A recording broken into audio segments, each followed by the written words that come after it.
10 minutos, tiempo del centro del país. Estamos en vivo a través de Grupo Fórmula, radio, televisión, internet y también de las redes sociales. Y para mí siempre de verdad es un honor poder platicar con Macario Schettino, a quien admiro. Lo sigo siempre en el Financiero, también en sus análisis y también ya en este podcast que tienes de Macario en YouTube, que subes habitualmente comentarios y todo lo que estás haciendo. Macario, qué gusto, ¿cómo te va? Muy buenos días. Al contrario, Jaime, muy buenos días. Oye, te leía el día de ayer, me llamó mucho la atención y por eso quiero platicar contigo.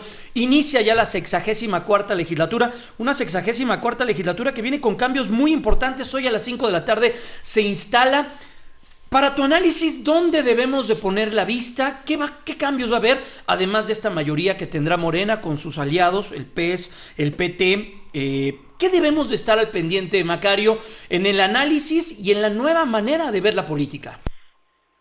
Bueno, efectivamente esto va a ser una legislatura totalmente distinta a la que hemos tenido en los últimos 25 años. No había habido mayoría de ningún partido. En este momento Morena va a entrar con una mayoría junto con sus aliados, pues muy significativa, que incluso podría convertirse en mayoría calificada, es decir, 2/3 de las cámaras de senadores y diputados pueden votar de la misma forma, con cierta facilidad, algo que no había sido común en los años anteriores.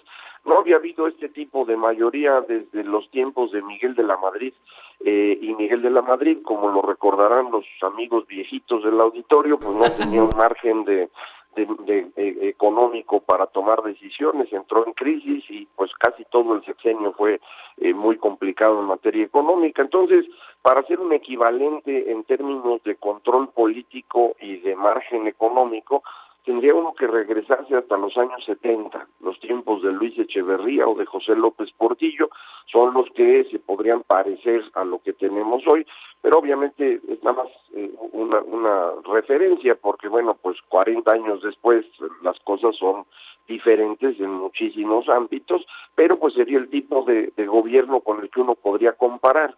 Es algo pues poco frecuente en México en los últimos años, no lo habíamos visto, y vamos a ver en qué dirección se van moviendo, porque tampoco nos queda muy claro cuáles van a ser las medidas que va a impulsar el nuevo gobierno ya de forma concreta. La idea general, bueno, pues la estuvieron exponiendo en campaña, pero concretamente pues falta que nos digan qué van a hacer. Eso es en Cámara de Diputados. Cámara de Senadores tendrán alrededor de 70, 59 Morena, 6 PT, 5 del PES. También mayoría en esa Cámara, ¿no? Sí, mayoría 70, para tener mayoría calificada necesitarían 84, si le suma uno que probablemente pudieran recibir apoyo para ciertos temas, por ejemplo, en materia energética es probable que PRD o Movimiento Ciudadano, a lo mejor hasta el PRI vota con ellos, entonces pueden conseguir esta mayoría calificada con alguna facilidad, no para cualquier tema, pero sí es algo que puede ocurrir. ¿En dónde ves? Estamos platicando con Macario Schettino, él es analista político, usted lo puede leer en el Financiero. Macario, ¿dónde ves al PAN, al PRI, al PRD, al Movimiento Ciudadano en ambas cámaras y también en sus dirigencias? Vemos a un PAN muy encontrado internamente, con un proceso de renovación de su dirigencia, no se ponen de acuerdo, todo lo contrario, vemos como cada vez más alejados esos puntos de vista. ¿Dónde ves a la oposición a partir del día de hoy a las 5 de la tarde? Bueno, realmente la oposición a mí me parece que se concentra en el PAN, Acción Nacional, es el partido más grande que queda, que tiene pues una historia de oposición a un régimen autoritario durante todo el siglo XX, entonces tendrían la posibilidad de convertirse en la oposición ahorita. Efectivamente tienen un problema interno para definir cuál va a ser tanto su dirección como su orientación política. Y esto es algo que resulta no solo de que perdieron, como siempre que pierde un partido le cuesta trabajo reacomodarse, sino que durante los últimos 10 años, tal vez un poco más, el PAN había perdido rumbo. No es una cuestión que haya ocurrido durante la campaña del señor Ricardo Anaya, es algo que en mi opinión inicia con el gobierno de Felipe Calderón, que actúa frente al PAN como actuaban antes los presidentes del PRI frente a su partido, es decir, tratando de controlar toda la vida interna, y desde entonces se va generando una reacción en contra, que es lo que eventualmente incluso hasta expulsa a los calderonistas del partido. Unos se van por su propio pie, otros ahí siguen, pero esta reacción pues no salió de la nada, viene precisamente de estos años que han sido difíciles para el PAN y tienen que resolverlo. Apenas van 2 meses de la elección, yo creo que lo van a resolver en algún momento futuro y ojalá así sea, porque es el único partido que tenemos ahorita que podría ser oposición. El otro, que es Movimiento Ciudadano, es significativamente más pequeño, y PRI y PRD pues yo los veo más en proceso de extinción que en posibilidades de poderse recuperar. Digo, cualquier cosa puede ocurrir, pero yo los veo más bien en camino a la desaparición. Sobre lo que yo he escuchado a miembros de Morena y a miembros también análisis, y he leído algunas columnas, pues que la decisión ciudadana fue esa, tener un presidente con esa fuerza desde los congresos, tanto de la Cámara de Diputados, desde la Cámara de Senadores. Pero el poder necesita contrapesos, ¿no, Macario?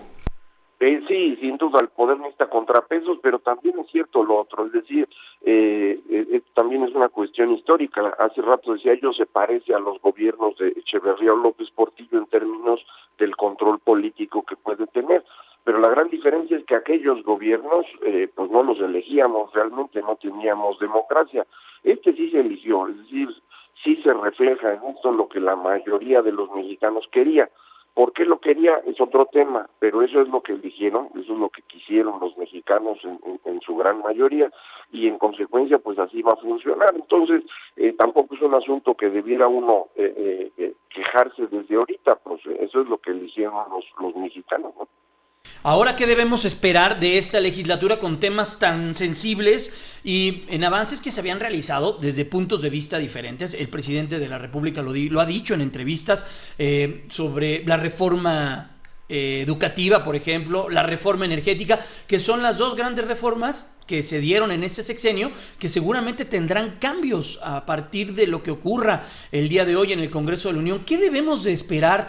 ¿Y qué debe suceder con estas reformas que pues le abren, por ejemplo, la puerta a cientos de miles de dólares en inversión? Por ejemplo, en la reforma energética, que ayer el presidente electo dijo que se van a detener por el momento las licitaciones, y el cambio que están esperando, que han anunciado en la reforma educativa. Sí, son dos reformas de un conjunto, todo el conjunto es de reformas muy importantes, la reforma financiera también lo es, la fiscal fue espectacular. Telecomunicaciones, pero estas reformas, pues la población como que no les hacía tanto caso, no le entendían mucho y nadie lo quiso usar como asunto político. Las reformas educativa y energética se volvieron más significativas para el público porque precisamente las tomaron los partidos de oposición para quejarse de lo que hacía el Pacto por México.